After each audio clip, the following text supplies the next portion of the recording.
한 번 일장에서는 생로병사의 과정에 겪는 인간들의 구성물로서 정치적 정치에 대해서 이야기를 하고 있습니다. 그러니까 생로병사라고 하면 어떤 순환적인 과정을 겪다 보니까 쇠하는 때가 있겠죠. 그러면 저희가 운동을 통하거나 아니면 뭐 보약을 먹어서 앞으로 좀 젊어지려고 하는 것처럼 마키아벨리 정치 공동체에서 그런 과정이 필요하다고 합니다. 이것이 말하면 주기적인 개혁의 필요성입니다. 주기적인 개혁의 필요성. 보통 작심삼일절입니다. 30초라고 작심삼일이라는데 작심삼일을 계속 이끌려면 어떻게 할까요? 3일마다 계속 작심하면 되겠죠. 주기적인 게 그런 겁니다. 계속해서 작심하도록 만들어야 된다는 겁니다. 어떻게 하면 주기적으로 작심할 수 있게 만든다? 두 가지 방법을 얘기합니다. 하나는 법, 공평한 법을 통해서 타락한 법이 아니라 공평한 법. 공평한 법을 통해서 하고 그것이 안 될 때 혹은 법을 운영하는 사람들의 타락이나 나약함 때문에 법이 제대로 적용되지 않았을 때는 한 사람의 강력한 사람이 나타난다고. 사실 이게 나중에 여러분 프랑스 혁명에서 자코뱅의 로베스피에르가 테러 버추라고 하는 얘기를 하는데 거기에 나온 근간이라는 거죠. 버추의 그러니까 테러를 통해서 버추를 일으켜야 된다. 그런데 그게 굉장히 공포 정치로 가면서 안 좋은 거 맞았죠. 근데 공화주의 사상이 마키아벨리에서 프랑스 혁명의 자코뱅으로 가는 어떤 연쇄선상이 될 수도 있는데요. 굉장히 위험한 사람이면 항상 강력한 사람이 나타납니다. 하지만 타락의 상황에서는 사실적으로 두 가지 방법밖에 없다고 법을 어떻게 할 것인가 아니면은 강력한 사람이 나타나야 되는데 강력한 사람이 나타나기 전에 그러니까 타락이 아주 많이 일어나기 전에 올바른 시민들이 많이 나타나게 된다고 합니다. 그게 소위 말해서 그거죠. 노블리스 오블리지죠. 보고 배워서 따라하고 싶어하는 그런 모범적인 행위. 거기서 핵심은 공익과 사익, 자신의 사익을 추구하는 것이 아니라 공익을 추구해서 하는 행동입니다. 그것이 계속해서 그 뒤에 나오고 있습니다. 대표적인 게 또 3번 3장에서 브루투스와 소데린입니다. 이 로마서에서는 두 명의 유명한 브루투스가 나오는데 저희가 주로 잘 아는 브루투스는 시저를 죽인 양아들이죠. 근데 그거보다 더 사실 중요하다고 생각할 수 있는 거는 공화정 초기의 브루투스입니다. 이 브루투스는 어떤 일을 했냐? 참주정의 왕정이 무너뜨리고 공화정을 세웠는데 그 전까지 그 분위기가 살아있겠죠. 브루투스도 귀족이니까 자기 아버지의 그걸 모르고 사람들과 어울린 거예요. 시대가 바뀌었으니까 그러한 행위는 재판을 받겠죠. 잡혀가지고 재판을 받습니다. 그래서 재판을 받은 결과 사형 선고가 됐습니다. 브루투스는 그냥 가만히 놔둡니다. 어쩔 수 없지만 사형당해야 되는데 사형당에 나타나서 아들이 죽는 건 그렇겠죠. 그렇지만 공사하는 구별을 했습니다. 그래서 여기서 말하는 새롭게 회복한 자유를 유지하기 위해서는 브루투스의 아들은 죽음을 맞이해야 되겠다. 그런 공화국의 공을 위한 사회 희생 같은 것들을 이야기를 하고 있습니다. 반면에 소데리니의 여인에 나오는데요. 이 소데리니는 마키아벨리의 어떻게 보면 여기 이걸 쓰면서 브루투스 같은 생각을 자기가 했을지도 몰라요. 왜냐면 소데리니는 마키아벨리의 직속 상관이었어요. 귀족 가문이기도 아니면서 그 공직에 진출한 마키아벨리가 중요한 역할을 하기에는 소데린이라고 하는 사람의 영향이 굉장히 컸습니다. 이 소데린이라고 하는 사람은 종신 통령의 임명이 되면서 어떤 나름대로 막강한 권력을 가질 수 있었는데 자기 기반이 없다고 하면 마키아벨리가 능력이 있으니까 이걸 쓰거든요. 중용을 합니다.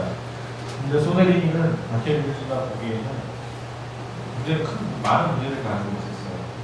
우유부단했다라고 귀족과 인민들의 갈등 관계 속에서 명확한 브루투스 같은 역할을 못 취한 거예요. 그러다가 귀족들이 그 외국 군대를 불러들이면서 소데릭 정권, 그 피렌체 정권이 무너지게 됩니다. 그래서 그것을 마키아벨리는 비판하고 있는데, 당신이 아무리 나를 중용을 쓰고 당신같이 정치하면 안 된다 라고 하는 것을 브루투스의 예를 들면서, 혹은 자기가 브루투스 같은 생각을 했었을 수도 있겠죠. 그 이유는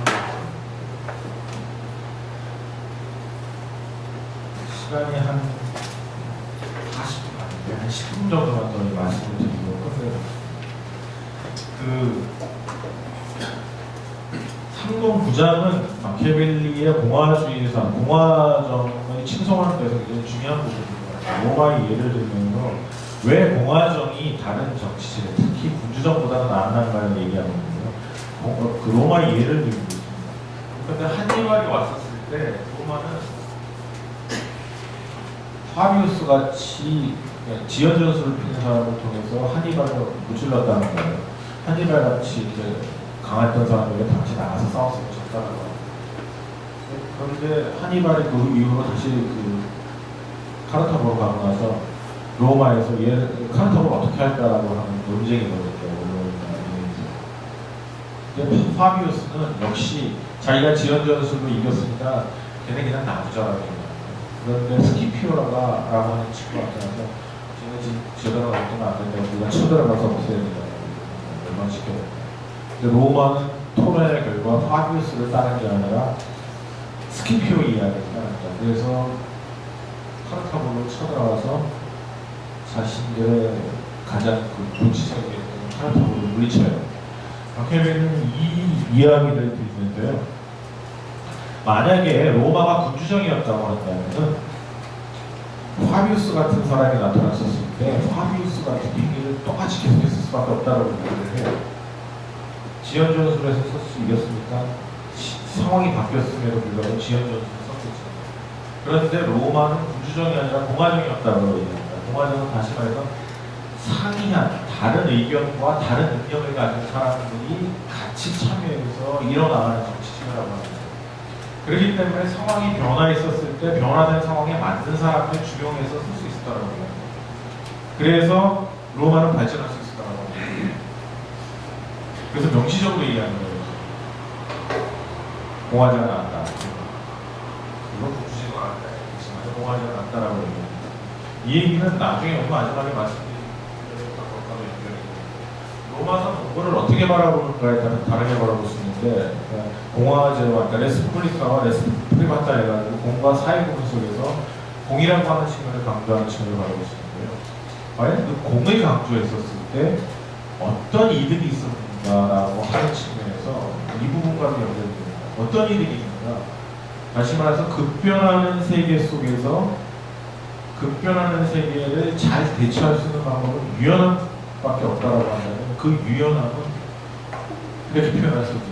급변은 상황이 변하는 거고, 상황이 변하는 거에 따라 적재적소 혹은 그 시기에 맞는 역량, 능력이 투입돼야 되는데 그것을 할 수 있는 체제는 공화정이라고 합니다. 그래서 후르투나라고 하는 어떤 가변적인 운명에 대처할 수 있는 체제는 공화정이라고 합니다. 그것은 다른 것이 아니라 인재를 적절하게 쓸 수 있는, 쉽게 말하면 그러한 게 중요하다고 합니다. 그러면서 28, 29가 바로 그러한 공화를 어떻게 유지할까라고 하는 겁니다. 그게 공사 구분을 명확히 해야 되는 게 29인데요.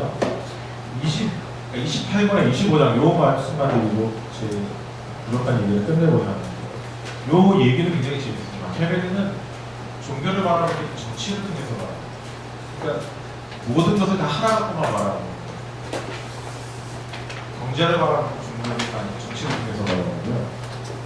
근데 여기서도 그 25장 보면은 청빈의 유지가 굉장히 중요하다고 해서 공화국에 큰 이득이 된다고 합니다. 이득이 되는데 그 이득이 뭐냐? 아까 그 자유 얘기했던 거랑 비슷한 얘기입니다.